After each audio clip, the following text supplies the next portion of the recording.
Hey hello guys, welcome back to movie explainer. നമ്മളിന്ന് കേൾക്കാൻ പോകുന്നത് നൈറ്റ് ഹാസ് കം എന്ന സീരീസിന്റെ 6ാമത്തെ എപ്പിസോഡാണ്. ഇതിന് മുമ്പത്തെ എപ്പിസോഡുകൾ കണ്ടിട്ടില്ലാത്തവർക്ക് വേണ്ടി ലിങ്ക് ഡിസ്ക്രിപ്ഷനിൽ കൊടുത്തേക്കാം. എന്നാൽ പിന്നെ നമുക്ക് കഥയിലോട്ട് പോയാലോ. പിന്നെ ഗൈസ്, കഴിഞ്ഞ എപ്പിസോഡിൽ ഒരു കാര്യം പറയാൻ വിട്ടുപോയായിരുന്നു. അതായത് ഡാൻസർ പെൺകുട്ടീനെ കഴുത്ത് ഞെരിച്ച് കൊന്നത് വേറെ ആരുമല്ല, ഫോട്ടോഗ്രാഫർ പയ്യനായിരുന്നു. അത് ഫ്ലാഷ് ബാക്ക് ആയിട്ട് ചെറുതായിട്ടൊന്ന് കാണിച്ചിട്ടുണ്ടായിരുന്നു കേട്ടോ. പിന്നെ ഈ ഗെയിമിന്റെ പ്രത്യേകത എന്ന് വെച്ചാൽ മാഫിയ ഉണ്ട്. ഈ മാഫിയനെ വേണം വോട്ട് ചെയ്തിട്ട് കൊന്നു കളയാൻ, അല്ലെങ്കിൽ എലിമിനേറ്റ് ചെയ്ത് കളയാൻ. ഇനി അങ്ങനെ ചെയ്തിട്ടില്ലെങ്കിൽ ഈ മാഫിയകൾ രാത്രി എണീറ്റ് നടക്കും. ബാക്കിയുള്ള ആൾക്കാർ ഉറങ്ങുന്ന സമയത്ത് ഇവർ എണീറ്റ് നടന്നിട്ട് ബാക്കിയുള്ള ആൾക്കാരെ കൊന്നുകളയും. അതാണ് ഈ ഗെയിം കേട്ടോ. ഇനി ഈ ഗെയിമിൽ കുറെ റൂൾസ് ഉണ്ട്. അതൊക്കെ ഇനി വരുന്ന എപ്പിസോഡുകളിൽ റിവീൽ ആവത്തുള്ളൂ. അപ്പോൾ ഓരോന്നായിട്ട് ഞാൻ പറഞ്ഞു തരാം. എന്നാൽ പിന്നെ നമുക്ക് ഈ എപ്പിസോഡിലോട്ട് കടന്നാലോ. എപ്പിസോഡിന്റെ ആരംഭത്തിൽ ആ ബിൽഡിങ്ങിൽ ഒരു റൂമാണ് കാണിക്കുന്നത്. ആ റൂമിലാണെങ്കിൽ ഹീറോയിൻ, പ്രസിഡന്റ്, കൂട്ടുകാരി പെൺകുട്ടി അവരെല്ലാവരും കിടന്നുറങ്ങുകയാണ്. അതായത് രാത്രിയാവുന്ന സമയത്ത് ആ പാട്ട് വന്നിട്ട് എല്ലാവരും ഉറങ്ങൂലേ. അതിനുശേഷം രാവിലെ അയക്കുകയാണ്, എല്ലാവരും എണീക്കുകയാണ്. എണീക്കുന്ന സമയത്ത് നമ്മുടെ ഹീറോയിന്റെ മുഖത്താണെങ്കിൽ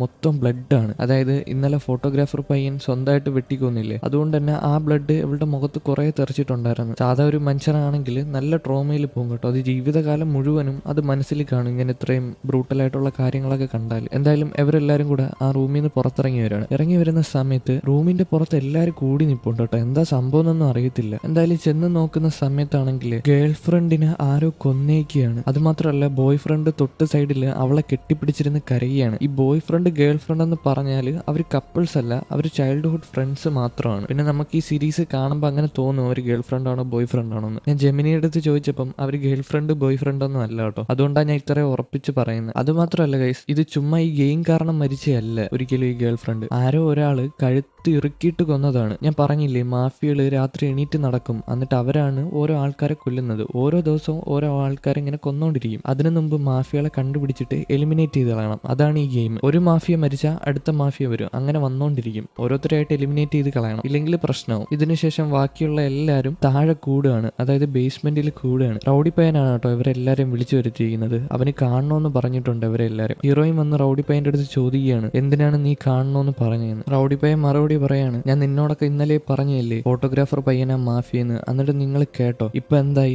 അവൻ എല്ലാരെയും കൊന്നേനെ ഇന്ന് രാത്രിയിൽ. ഇതേ നേരം ഹീറോയിൻ മറുപടി പറയും, എന്നിട്ടാണോ ഗേൾ ഫ്രണ്ട് മരിച്ചുപോയത്, അതിനെന്താ നിനക്ക് ഉത്തരവുള്ളത്? എന്തായാലും ഫോട്ടോഗ്രാഫർ മരിച്ചുപോയില്ലേ, അപ്പൊ എങ്ങനെയായിരിക്കും ഗേൾ ഫ്രണ്ട് മരിച്ചുപോയത്, നിങ്ങൾക്ക് അറിയാമോ? അതൊക്കെ ഞാൻ വഴിയേ പറഞ്ഞുതരാം. റൗഡി പയ്യൻ ബാക്കി പറയാൻ തുടങ്ങാണ്, ഞാൻ പറഞ്ഞില്ലേ, ഇനി തൊട്ട് നിങ്ങൾ എല്ലാവരും ഞാൻ പറയുന്ന കേൾക്കണം. ഞാൻ എടുക്കുന്ന ഡിസിഷൻ ആയിരിക്കും ഫൈനൽ ഡിസിഷൻ, അതുകൊണ്ട് തന്നെ എല്ലാവരും ഞാൻ പറയുന്നത് കേൾക്കണം. ഇതും പറഞ്ഞിട്ട് പ്രസിഡന്റിനെ ചൂണ്ടിക്കാണിക്കുകയാണ്. എന്നിട്ട് പറയാണ്, എവനാണ് മാഫിയ, ഇന്നെല്ലാരും എവന് വോട്ട് കൊടുക്കണമെന്ന്. ഇത് കേട്ട സമയത്ത് വൈസ് പ്രസിഡന്റ് കൂട്ടുകാരി പെൺകുട്ടി സമ്മതിക്കുന്നില്ല കേട്ടോ. വൈസ് പ്രസിഡന്റിന് ഇവനോട് ചെറിയൊരു ക്രഷ് ഉണ്ട്. അതുപോലെ കൂട്ടുകാരി പെൺകുട്ടി എന്ന് വെച്ചാൽ ഹീറോയിന്റെ കൂട്ടുകാരിയാണ്. അപ്പം ഹീറോയിനൊരു ക്രഷ് ഉണ്ടെന്നറിയാം. എന്തായാലും അവൾ ഇവരുടെ കൂടെ നിൽക്കത്തുള്ളൂ. അതുകൊണ്ട് അവളെ എതിർക്കാണ്. നീ പറയുന്നത് കേൾക്കാൻ നീ ആരാ, നിന്നെ ഞങ്ങൾ എന്തിനാ അനുസരിക്കുന്നത് എന്നൊക്കെ ചോദിക്കുകയാണ്. ഇതേ നേരം റൗഡി പയ്യന് ദേഷ്യം വരുന്നുണ്ട് കേട്ടോ. റൗഡി പയ്യൻ പറയാണ്, വേറെ എന്തെങ്കിലും എവിഡൻസ് ഉണ്ടോ നിനക്ക്? എന്റെ എവിഡൻസ് ഉണ്ട്, പ്രസിഡന്റ് ആണ് എല്ലാരെയും കൊന്നേന്ന്. ഈ പ്രസിഡന്റ് ആണ് രാത്രി എണീറ്റ് നടന്നിട്ട് എല്ലാരെയും കൊന്നത്. കാരണം ഞാൻ പറയാം, അവനാണെങ്കിൽ എല്ലാവരുടെ കയ്യിൽ നിന്നും ഫോൺ കളക്ട് ചെയ്ത് വെച്ച്, എന്നിട്ട് ബാക്കിയുള്ള ആൾക്കാർ വോട്ട് ചെയ്യാതിരുന്നപ്പം എല്ലാവരും മരിച്ചുപോയി. അതിലും വലിയ തെളിവ് എന്ത് വേണം? അവനാണ് ഇതെല്ലാം ചെയ്യുന്നത്, അവനാണ് മാഫിയ, ഇന്ന് എല്ലാവരും അവന് വോട്ട് ചെയ്യണമെന്ന്. ഇത് കേട്ട ഹീറോയിൻ ആണെങ്കിൽ എതിർക്കുന്നുണ്ട്. നിനക്ക് എവിഡൻസ് അല്ലേ വേണ്ടത്? ഞാൻ നിനക്കൊരു കാര്യം പറഞ്ഞുതരാം. ഇവിടെ ഈ ബേസ്മെന്റിൽ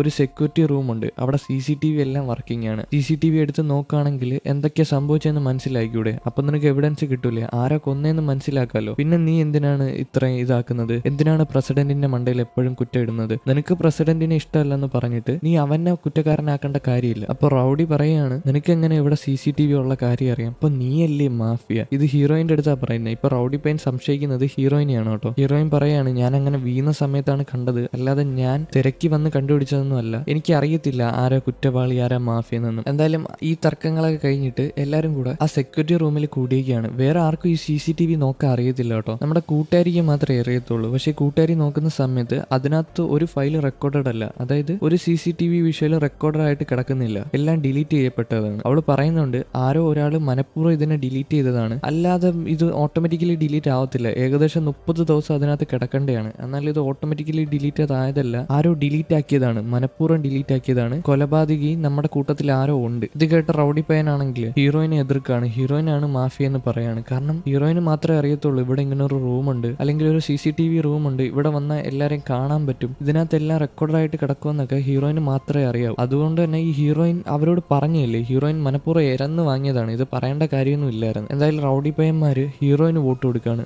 3 പേര് വോട്ട് കൊടുക്കുന്നുണ്ട് കേട്ടോ. ഇത് കണ്ട നേരത്തെ ഹീറോയിന്റെ അവസ്ഥ ഒന്ന് ആലോചിച്ച് നോക്കണേ. പണി ഇരന്ന് വാങ്ങിയതാണ്. ഹീറോയിൻ അവിടെ തളർന്നിരിക്കുകയാണ്. പക്ഷെ കൂട്ടുകാരി പെൺകുട്ടിക്ക് ആ കളഞ്ഞു പോയ അല്ലെങ്കിൽ ഡിലീറ്റ് ചെയ്ത വിഷ്വൽസ് തിരിച്ചെടുക്കാൻ പറ്റും. കാരണം അവൾക്ക് നന്നായിട്ട് കോഡൊക്കെ ചെയ്യാൻ അറിയാവുന്ന ഒരാളാണ്. എന്തായാലും അവളത് തിരിച്ചെടുക്കും. ഇതിനുശേഷം റൗഡി പയ്യന്മാരെല്ലാരും കൂടെ ആ ക്യാൻറ്റീനിൽ വന്ന് കൂടിയൊക്കെയാണ്. ആ ഫുഡൊക്കെ സ്റ്റോക്ക് ചെയ്ത് വെച്ചേക്കുന്ന സ്ഥലത്ത് കൂടിയൊക്കെയാണ്. അവന്റെ കൂടെ ഇപ്പൊ കുറച്ച് കുട്ടികളുണ്ട് കേട്ടോ. പ്രത്യേകിച്ച് ബോയ് ഫ്രണ്ടും അവന്റെ കൂടെ ഉണ്ട്. ബോയ് ഫ്രണ്ടിന്റെ ഗേൾ ഫ്രണ്ട് എല്ലായിരുന്നു മരിച്ചുപോയത്. ബാക്കിയുള്ള ആൾക്കാരില്ലേ, ബാക്കിയുള്ള കുട്ടികൾ ഫുഡ് കണ്ടപ്പം അവന്റെ കൂടെ കൂടിയതാണ്. ഫുഡിന് വേണ്ടി എനിക്കറിയില്ല ഇവരെന്താ ഇങ്ങനെ ചെയ്യുന്നതെന്ന്. നിങ്ങളൊന്ന് ആലോചിച്ച് നോക്കി, നമ്മുടെ ഹീറോയും പിന്നെ ഹീറോയിനും പ്രസിഡന്റും വൈസ് പ്രസിഡന്റും വേറെ ആരും ഫുഡും വെള്ളമൊന്നും കഴിക്കുന്നില്ല. ഇവരെങ്ങനെയാണ് ഇവിടെ സർവൈവ് ചെയ്യുന്നത്? നിങ്ങൾക്കത് ഡൗട്ട് തോന്നിയില്ലായിരുന്നു? പക്ഷെ ഇവരാണെങ്കിൽ ഫുഡ് കഴിക്കുന്നുണ്ട്, റൗഡി പയ്യന്മാരും പിന്നെ അവരുടെ കൂട്ടത്തിലുള്ള ബാക്കിയുള്ള ആൾക്കാരും. മേ ബി ഈ ഗെയിമിൽ ഫുഡ് വേണ്ടായിരിക്കാം, അല്ലെങ്കിൽ വേറെ എന്തെങ്കിലും സംഭവം ഇതിനകത്ത് കാണാം, നമുക്കറിയില്ല. ഇനി വരുന്ന എപ്പിസോഡിലൊക്കെ എല്ലാം റിവീൽ ആവുമായിരിക്കും. ഇതിനുശേഷം മെഡിക്കൽ റൂമാണ് കാണിക്കുന്നത്. അവിടെ വൈസ് പ്രസിഡന്റ്, ഷോർട്ട് ഹെയർ പിന്നെ കളർ മുടി, അവരെല്ലാവരും അവിടെ ഇരിപ്പുണ്ട്. അപ്പൊ ഈ വൈസ് പ്രസിഡന്റ് ആണെങ്കിൽ ഷോർട്ട് ഹെയറിന്റെ അടുത്ത് അടി ഉണ്ടാക്കുന്നുണ്ട് കേട്ടോ. ഷോർട്ട് ഹെയർ ആ മാഫിയ എന്ന് പറഞ്ഞിട്ട്, ഷോർട്ട് ഹെയർ മറ്റേ സ്പോർട്സ്മാൻ്റെ കൂടെയൊക്കെ നടന്നില്ലേ, അതും പറഞ്ഞിട്ടൊക്കെ വഴക്കുണ്ടാക്കുന്നുണ്ട്. ഇത് കേട്ട നേരത്തെ ഷോർട്ട് ഹെയറിന് നല്ല വിഷമാവുന്നുണ്ട് കേട്ടോ. അവളാണെങ്കിൽ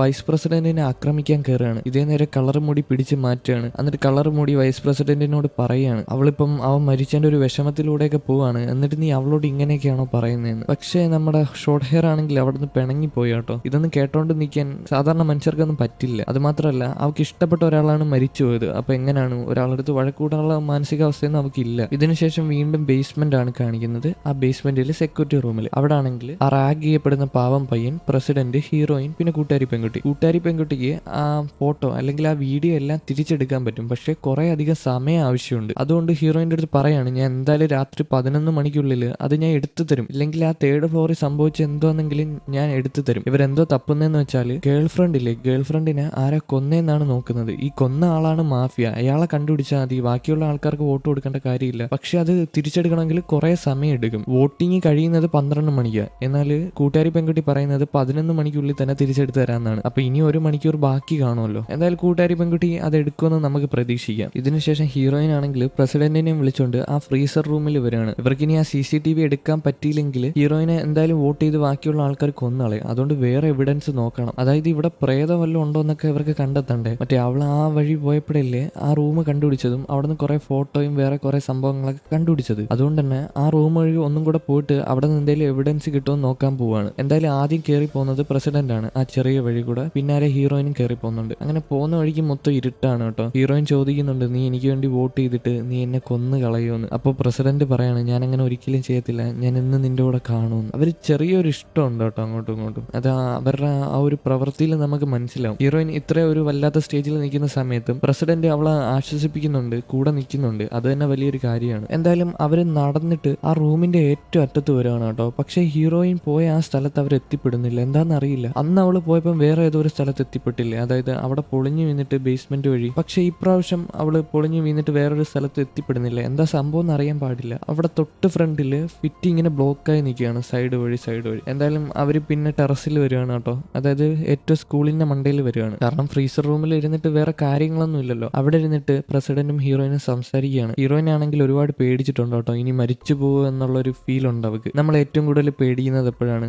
നമ്മൾ ഇനി കുറച്ച് ദിവസം ജീവിക്കത്തുള്ളൂ എന്ന് അറിയുമ്പോഴായിരിക്കും നമുക്ക് എപ്പോഴും ഇങ്ങനെ ടെൻഷൻ. പിന്നെ നമുക്ക് സമാധാനമായിട്ട് ആ ദിവസം കഴിയാൻ പറ്റത്തില്ല. ഒന്ന് ആലോചിച്ച് നോക്കിയേ. അതേപോലെ ഒരു അവസ്ഥയിലാണ് ഹീറോയിൻ പൊയ്ക്കൊണ്ടിരിക്കുന്നത്. പ്രസിഡന്റ് ആശ്വസിപ്പിക്കുന്നുണ്ട് കേട്ടോ, സാരമില്ല, നിനക്കൊന്നും പറ്റത്തില്ല, ഞാൻ എന്തായാലും നിനക്ക് വേണ്ടി വോട്ട് ചെയ്യത്തില്ല, ബാക്കിയുള്ള ആൾക്കാർ വോട്ട് ചെയ്യത്തില്ല, നീ എന്തായാലും ജീവിക്കും, നീ അതുകൊണ്ട് പേടിക്കൊന്നും വേണ്ട, നീ ഇപ്പൊ കരയാതെ നന്നായിട്ടിരിക്കും. ഇതിനുശേഷം ഹീറോയിനും പ്രസിഡന്റും കൂടെ വേറെ എവിഡൻസ് തപ്പി ഇറങ്ങിയിരിക്കുകയാണ്. കാരണം ഗേൾ ഫ്രണ്ടിനെ കൊന്നത് ആരാന്ന് കണ്ടുപിടിക്കണ്ടേ. അതുകൊണ്ട് തന്നെ ഒരു ലൈറ്റ് ഉണ്ടല്ലോ, ഒരു നീല കളർ ലൈറ്റ്, ആ ലൈറ്റ് വെച്ച് അടിക്കുകയാണെങ്കിൽ എവിടെയൊക്കെ ബ്ലഡ് സ്റ്റെയിൻ ആയിട്ടുണ്ടോ അത് കണ്ടുപിടിക്കാൻ പറ്റും. തലേ ദിവസം ഫോട്ടോഗ്രാഫർ പയ്യനെ കൊന്ന സമയത്ത് അവന്റെ ദേഹത്തുള്ള ബ്ലഡ് എല്ലാവരുടെ ദേഹത്തും തെറിച്ചിട്ടുണ്ടായിരുന്നു. കുറച്ച് ആൾക്കാരുടെ ദേഹത്ത് തെറിച്ചിട്ടില്ല, എന്നാൽ കുറച്ച് ആൾക്കാരുടെ ദേഹത്ത് തെറിച്ചിട്ടുണ്ട്. അപ്പൊ അങ്ങനെ ബ്ലഡ് സ്റ്റെയിൻ പറ്റിയിട്ടുണ്ടെങ്കിൽ ബ്ലഡ് സ്റ്റെയിൻ പറ്റിയ ആൾക്കാരെ മാത്രം സംശയിച്ചാൽ പോരെ. അതുകൊണ്ട് തന്നെ ഹീറോയിൻ ലൈറ്റ് അടിച്ച് നോക്കുകയാണ്. എന്നിട്ട് ഈ കാര്യങ്ങളെല്ലാം പ്രസിഡന്റിന് പറഞ്ഞു കൊടുക്കുകയാണ്, ഇങ്ങനെയാണ് സംഭവങ്ങൾ. ആരോ ഒരാൾ കോടാലി വെച്ച് ആ റൂം വെട്ടിപ്പൊളിച്ചിട്ടാണ് അകത്ത് കയറിയിരിക്കുന്നത്. ആ കോടാലിയിൽ എന്തായാലും ബ്ലഡ് സ്റ്റെയിൻ ഉണ്ടായിരിക്കും. അത് ആ ആളുടെ, അതായത് അവിടെ കയറിയ ആളുടെ ദേഹത്ത് പറ്റിക്കാണും, കയ്യിലൊക്കെ പറ്റിക്കാണും. അത് വെച്ച് കണ്ടുപിടിക്കാന്നാണ് പ്രസിഡന്റും ഹീറോയിനും വിചാരിച്ചിരിക്കുന്നത്. എന്നാൽ ഒന്നും കണ്ടുപിടിക്കാൻ പറ്റുന്നില്ല കേട്ടോ. ഇതിനുശേഷം എല്ലാവരും കൂടെ ബേസ്മെന്റിലെ ആ സെക്യൂരിറ്റി റൂമിൽ കൂടിയിരിക്കുകയാണ്. ഏതാണ്ട് 11 മണിയായി കേട്ടോ. ഇനി വോട്ടിംഗ് തീരാൻ ആകെ 1 മണിക്കൂറേ ഉള്ളൂ. 12 മണിക്കാണ് വോട്ടിംഗ് തീരുന്നത്. കൂട്ടുകാരി പെൺകുട്ടിയാണെങ്കിൽ ആ വിഷ്വൽ എല്ലാം തിരിച്ചെടുത്തിട്ടുണ്ട്. അതായത് ഗേൾ ഫ്രണ്ടിന് എന്താ പറ്റിയെന്നുള്ള ആ വിഷ്വൽ ഇല്ലേ, ആ ഫ്ലോറിൽ എന്താ നടന്നതെന്നുള്ള വിഷ്വൽ വിഷ്വൽ അത് തിരിച്ചെടുത്തിട്ടുണ്ട്. എന്തായാലും ആ വിഷ്വൽ നോക്കുന്ന സമയത്ത് അവർക്ക് ആളെ തിരിച്ചറിയാൻ പറ്റുന്നില്ല. കാരണം ആള് വരുന്ന സമയത്ത് ആ വിഷ്വൽ എല്ലാം ഫ്ലിക്കർ ആവുകയാണ് കേട്ടോ. അതായത് മിന്നി മിന്നി കളിക്കുകയാണ്, ക്ലിയർ ആയിട്ടൊന്നും കാണാൻ പറ്റുന്നില്ല. പെട്ടെന്ന് തന്നെ തൊട്ട് സൈഡിൽ ഈ കമ്പ്യൂട്ടറിലാണ് അവർ നോക്കിക്കൊണ്ടിരുന്നത്, അതെല്ലാം കൂടെ പൊട്ടിത്തെറിച്ചിട്ട് തീ പിടിക്കുകയാണ്. പെട്ടെന്ന് തന്നെ പ്രസിഡന്റ് അവിടെ ഇരുന്ന ഒരു ഫയർ എക്സ്റ്റിംഗ്വിഷർ എടുത്തിട്ട് അത് അണയ്ക്കുകയാണ് ആ തീ. അപ്പൊ അവർക്ക് ആ വിഷ്വലിൽ നിന്ന് മനസ്സിലായില്ല ആരാ കൊലപാതകി, ഹീറോയിൻ അല്ല കൊലപാതകി എന്നൊന്നും അവർക്ക് മനസ്സിലായില്ല, ആരാന്ന് കണ്ടുപിടിക്കാനും പറ്റിയില്ല. അതുകൊണ്ട് തന്നെ റൗഡി പയ്യന്മാര് വീണ്ടും അവർക്ക് വേണ്ടി വോട്ട് കൊടുക്കാൻ പറയാണ്. ഇതേ നേരം തൊട്ട് സൈഡിൽ ഒരു TV വിഷ്വൽ അവരെല്ലാരും കാണുന്നുണ്ട്. വേറൊന്നുമല്ല, എന്തോ ഒരു രൂപം സ്വിമ്മിംഗ് പൂളിന്റെ അവിടെ വന്നിരിപ്പുണ്ട് കേട്ടോ. പെട്ടെന്ന് തന്നെ അത് അങ്ങോട്ടും ഇങ്ങോട്ടും നീങ്ങി കളിക്കുകയാണ്. സാധാ ഒരു മനുഷ്യന് അങ്ങനെ നീങ്ങി കളിക്കാനൊന്നും പറ്റത്തില്ല. അതുകൊണ്ട് തന്നെ ഹീറോയിൻ അവളുടെ കയ്യിലിരുന്ന ഫോട്ടോ എടുത്ത് കാണിക്കുകയാണ്. എന്നിട്ട് പറയാണ്,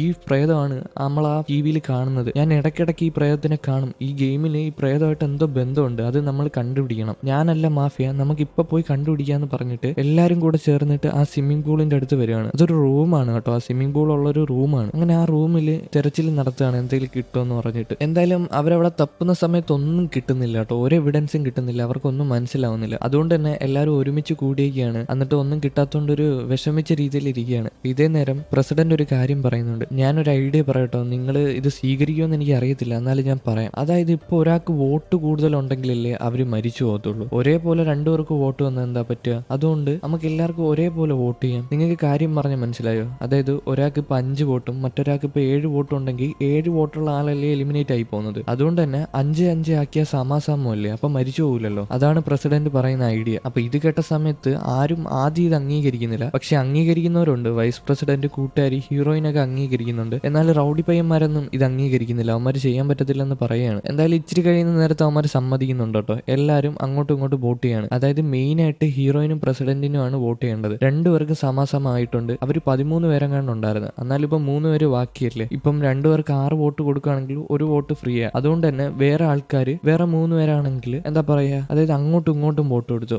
ഒരാൾക്കൊന്ന് വേറൊരാൾക്കൊന്ന് അങ്ങനെ ഒന്നൊന്നായിട്ട് കൊടുത്തിട്ടുണ്ട്. അപ്പൊ ഹീറോയിനും പ്രസിഡന്റിനും ഇപ്പൊ സമാസമമാണ് വോട്ട്. അത് ആലോചിച്ച് വെച്ചോണേ. ഇതേ നേരം വോട്ട് എടുക്കുന്ന സമയം കഴിയാണ്. എല്ലാവരും വോട്ട് എടുത്ത് കഴിഞ്ഞിട്ടുണ്ട്. പക്ഷെ ഒന്നും സംഭവിക്കുന്നില്ല കേട്ടോ. അലാറം ഒന്നും അടിക്കുന്നില്ല, അടുത്ത റൂൾ ഒന്നും പറയുന്നില്ല. അതുകൊണ്ട് തന്നെ എല്ലാവരും സന്തോഷപ്പെടുകയാണ്. ഇനി കഷ്ടപ്പെടണ്ടല്ലോ, ഈ ട്രിക്ക് വർക്കായല്ലോ എന്ന് പറഞ്ഞിട്ട്. എന്നാൽ ഇവർ ഇവിടാണ് തെറ്റിപ്പോയത് കേട്ടോ. പെട്ടെന്ന് തന്നെ അലാറം അടിക്കുകയാണ്. അനൗൺസ്മെന്റിൽ പറയാണ് 2 പേർക്ക് ഒരേപോലെ വോട്ട് വന്നിട്ടുണ്ട്, അതുകൊണ്ട് വീണ്ടും വോട്ട് ചെയ്തിട്ട് എലിമിനേറ്റ് ചെയ്ത് കളയണമെന്ന്. അതായത് അങ്ങനെ പറ്റത്തില്ല, ആരെങ്കിലും ഒരാളെ എലിമിനേറ്റ് ചെയ്താലേ പറ്റത്തുള്ളൂ. അതായത് അങ്ങോട്ടും ഇങ്ങോട്ടും ഇനി വോട്ട് ചെയ്യാം, പക്ഷെ ഒരേപോലെ വരാൻ പാടില്ല. അതാണ് പറയുന്നത്. ഇവർക്കിപ്പോ എന്ത് ചെയ്യണമെന്ന് അറിയാൻ പാടില്ല. അത് മാത്രമല്ല, ആ നിയമത്തിൽ പറഞ്ഞിട്ടുണ്ടായിരുന്നു, ഇപ്പൊ നിങ്ങൾ ആരും വോട്ട് ചെയ്തില്ലെങ്കിൽ ഒരു പ്രശ്നമുണ്ട്, എല്ലാവരും എലിമിനേറ്റ് ആയി പോകുന്നു. വീണ്ടും സമാസമം വന്നാൽ വീണ്ടും വോട്ട് എടുക്കാൻ പോവാണ്. ഒന്ന് ആലോചിച്ച് നോക്കിയാണ് അവരുടെ അവസ്ഥ. പെട്ടെന്ന് തന്നെ അവിടുത്തെ ലൈറ്റ് എല്ലാം ഓഫ് ആവാണ്. ഇനി അവർക്ക് 5 മിനിറ്റിനുള്ളിൽ വോട്ട് എടുക്കണം. അതുകൊണ്ട് തന്നെ എല്ലാവരും പാനിക് ആവാണ്. വോട്ട് ചെയ്യാതിരുന്ന എല്ലാവരും മരിക്കും. ആർക്ക് എന്ത് ചെയ്യണമെന്ന് അറിയത്തില്ല, ആർക്ക് വോട്ട് കൊടുക്കണമെന്ന് അറിയത്തില്ല. ഇതേ നേരം വൈസ് പ്രസിഡന്റ് ആണെങ്കിൽ ഹീറോയിനാണ് വോട്ട് കൊടുക്കുന്നത്. കാരണം പ്രസിഡന്റ് എപ്പോഴും ഹീറോയിന്റെ കൂടെയാണ് നടക്കുന്നത്. അതിന്റെ ഒരു ജലസ് വൈസ് പ്രസിഡന്റിനുണ്ട് കേട്ടോ. അതുകൊണ്ട് തന്നെ വൈസ് പ്രസിഡന്റ് ഹീറോയിനാണ് വോട്ട് കൊടുക്കുന്നത്. ഇത് കണ്ട നേരത്തെ കൂട്ടുകാരി പെൺകുട്ടി ഒന്ന് ടെറർ ആവുന്നുണ്ട് വൈസ് പ്രസിഡന്റിന്റെ അടുത്ത്. എന്തിനാടി നീ ഇങ്ങനെ ചെയ്യുന്നത്, ആലോചിച്ചിട്ട് എടുത്താൽ പോരെന്ന്. ഇതേ നേരം പ്രസിഡന്റ് ഒരു കാര്യം ആലോചിക്കുന്നുണ്ട് കേട്ടോ. പ്രസിഡന്റിന്റെ ഒരു കൂട്ടുകാരനാണെങ്കിൽ സ്വിമ്മിംഗ് പഠിച്ചുകൊണ്ടിരുന്നപ്പോൾ മരിച്ചുപോയി വെള്ളത്തിൽ മുങ്ങിയിട്ട്. പ്രസിഡന്റ് കൂടെ ഉണ്ടായിരുന്നു. പ്രസിഡന്റ് പലതവണ അവനെ രക്ഷിക്കാൻ നോക്കിയിട്ടുണ്ട്, എന്നാൽ അതൊന്നും നടന്നില്ല കേട്ടോ. അതെല്ലാം അവന്റെ മൈൻഡിലോട്ട് വരുവാണ്. പിന്നെ ഓരോ ആൾക്കാർ ഇവനെ കാരണം മരിച്ചില്ലേ, എന്താന്ന് വെച്ചാൽ ഫോൺ കളക്ട് ചെയ്തപ്പോൾ കുറെ ആൾക്കാർ മരിച്ചില്ലേ, അതെല്ലാം അവന്റെ മൈൻഡിലോട്ട് ഇങ്ങനെ വരികയാണ്. ഒന്ന് ആലോചിച്ച് നോക്കി അവന്റെ മാനസികാവസ്ഥ എന്തായിരിക്കും. അതുകൊണ്ട് തന്നെ അവൻ തീരുമാനിക്കുകയാണ്, ഞാൻ മരിച്ചേക്കാം, ബാക്കിയുള്ള ആൾക്കാർക്ക് ഇനി അങ്ങോട്ട് വിഷമങ്ങൾ കൊടുക്കണ്ട, ഞാൻ മരിക്കാന്ന് തീരുമാനിച്ചിട്ട് അവൻ പറയാണ്, പ്രസിഡന്റ് പറയാണ്, ഞാനാണ് മാഫിയ, ഞാനാണ് ഡാൻസർ പെൺകുട്ടീനെ കൊന്നത്, ഞാനാണ് ഗേൾ ഫ്രണ്ടിനെ കൊന്നത്, നിങ്ങൾ ആരും വോട്ട് ചെയ്യാതിരിക്കാൻ വേണ്ടിയിട്ടാണ് ഞാൻ നിങ്ങളുടെ ഫോണെല്ലാം കളക്ട് ചെയ്ത് വെച്ചത്, എന്നാൽ അതെല്ലാം തെറ്റിപ്പോയി, എന്നോട് ക്ഷമിക്ക്. സത്യം പറഞ്ഞാൽ ഇതെല്ലാം പ്രസിഡന്റ് കള്ളം പറഞ്ഞതാണ് കേട്ടോ, അവൻ മരിക്കാൻ വേണ്ടിയിട്ട്. ഇല്ലെങ്കിൽ ഹീറോയിനെ എല്ലാവരും കൂടെ വോട്ട് ചെയ്ത് കൊന്നു കളയും. അവർക്ക് വേണ്ടിയിട്ട് കൂടാണ് ഇവ സാക്രിഫൈസ് ചെയ്ത് മരിക്കാൻ പോകുന്നത്. എന്തായാലും എല്ലാവരും പ്രസിഡന്റിന് വോട്ട് കൊടുക്കുകയാണ്. ഇത് കണ്ട നേരത്ത് വൈസ് പ്രസിഡന്റിനും ഹീറോയിനും ആണെങ്കിൽ സഹിക്കാൻ വയ്യ. അവർക്ക് രണ്ടുപേർക്കും ഇഷ്ടമായവന് അതിന്റെ ഒരു ഇതുണ്ട് കേട്ടോ. അതുകൊണ്ട് സഹിക്കാൻ വയ്യാതെ അവർ കരയുകയാണ്. എന്തായാലും ബാക്കിയുള്ള ആൾക്കാർ ഇവരെ അവിടെ നിന്ന് പിടിച്ചോണ്ട് പോവാണ്. പിടിച്ചോണ്ട് പോയ ഉടനെ തന്നെ ഇവനാണെങ്കിൽ അവന്റെ കൺട്രോളിൽ നിന്ന് പോവാണ്, അതായത് പ്രസിഡന്റ്. എന്നിട്ട് അവന്റെ കണ്ണൊക്കെ വെള്ളയായിട്ട് അവൻ താനെ സ്വിമ്മിംഗ് പൂളിലോട്ട് മറിഞ്ഞു വീഴുകയാണ്. അതായത് സ്വിമ്മിംഗ് പൂളിൽ മുങ്ങി മരിക്കാൻ പോവാണ്. അവന്റെ കൂട്ടുകാരൻ മരിച്ച അതേ വഴിയിൽ കൂടെ അവനും മരിക്കാൻ പോവാണ്. കൂട്ടുകാരൻ മരിച്ചതിന് ശേഷം അവൻ സ്വിമ്മിങ്ങിന് പിന്നെ പോയിട്ടില്ല കേട്ടോ. അവന്റെ അവസ്ഥ ഒന്ന് ആലോചിച്ച് നോക്കി. അവനാണെങ്കിൽ വെള്ളത്തിൽ വീണിട്ടാണ് മരിക്കുന്നത്. ഇതിനുശേഷം രാത്രിയാണ് കാണിക്കുന്നത്. എല്ലാവരും ഉറങ്ങിയിട്ടുണ്ട് കേട്ടോ. ബാക്കിയുള്ള ആൾക്കാരെല്ലാം പാട്ട് കേട്ട് ഉറങ്ങിയിട്ടുണ്ട്. ഈ സമയത്താണ് മാഫിയ എണീക്കുന്നത്. അത് വേറെ ആരും അല്ല കേട്ടോ. മാഫിയ ഒരു മാഫിയ ആണെങ്കിലും കോടാലി കോടാലിയും പിടിച്ചുകൊണ്ട് ആ സ്ഥലത്തൂടെ നടന്നു പോവാണ്. അത് ആരാന്ന് നോക്കുമ്പോഴാണ് അത് വൈസ് പ്രസിഡന്റ് ആണ് കേട്ടോ മാഫിയ. എന്നിട്ട് നമ്മളെ കുറച്ച് ഫ്ലാഷ് ബാക്ക് കാണിക്കുന്നുണ്ട്. അതായത് ഈ വൈസ് പ്രസിഡന്റ് മനഃപൂർവ്വമാണ് സ്പോർട്സ്മാന്റെ കൂടെ ഉള്ള വേറൊരു പയ്യനെ തള്ളി ആ സ്ഥലത്ത് നിന്ന് ആ ലൈൻ്റെ അപ്പുറം കളഞ്ഞത്. അവൾ അറിഞ്ഞുകൊണ്ട് ചെയ്തതാണ്, അവൻ മരിക്കട്ടെന്ന് പറഞ്ഞിട്ട് തന്നെ ചെയ്തതാണ്. അത് മാത്രമല്ല ഗേൾ ഫ്രണ്ടിനെ കൊന്നത് വേറെ ആരുമല്ല, ഈ വൈസ് പ്രസിഡന്റ് ആണ്. അതും ഒരു ഫ്ലാഷ് ബാക്ക് വഴി കാണിക്കുകയാണ്. അതായത് അവളാണെങ്കിൽ ഒരു തലയണ എടുത്തിട്ട് അവളെ ഞെക്കിയിട്ടാണ് കൊന്നത്, ശ്വാസം മുട്ടിച്ചിട്ടാണ് കൊന്നത്. ഇവർക്കാർക്കും അറിയാൻ പറ്റത്തില്ല. കാരണം എന്താന്ന് വെച്ചാൽ ബാക്കിയുള്ള ആൾക്കാരെല്ലാം ഉറക്കത്തിലായിരിക്കും, അവർ എണീക്കത്തില്ല ഈ സമയത്ത്. എന്തായാലും ഈ വൈസ് പ്രസിഡന്റ് നേരെ കോടാലിയായിട്ട് ചെല്ലുന്നത് ഹീറോയിന്റെ അടുത്താണ് കേട്ടോ. എന്നിട്ട് ഈ കോടാലി വെച്ച് ഒറ്റ വെട്ടാണ്. ഇവിടെ സീൻ കട്ടാവാണ്. ഇതും കാണിച്ചുകൊണ്ടാണ് ഇന്നത്തെ ഈ എപ്പിസോഡ് ഇവിടെ അവസാനിച്ചിരിക്കുന്നത്. അപ്പോൾ ഗൈസ്, ഈ എപ്പിസോഡ് എങ്ങനെ ഉണ്ടായിരുന്നു? ഞാൻ പ്രതീക്ഷിക്കാത്തൊരു ട്വിസ്റ്റ് ആയിരുന്നത്. എന്നാൽ പിന്നെ അടുത്ത എപ്പിസോഡുമായിട്ട് കാണാം. Okay, by.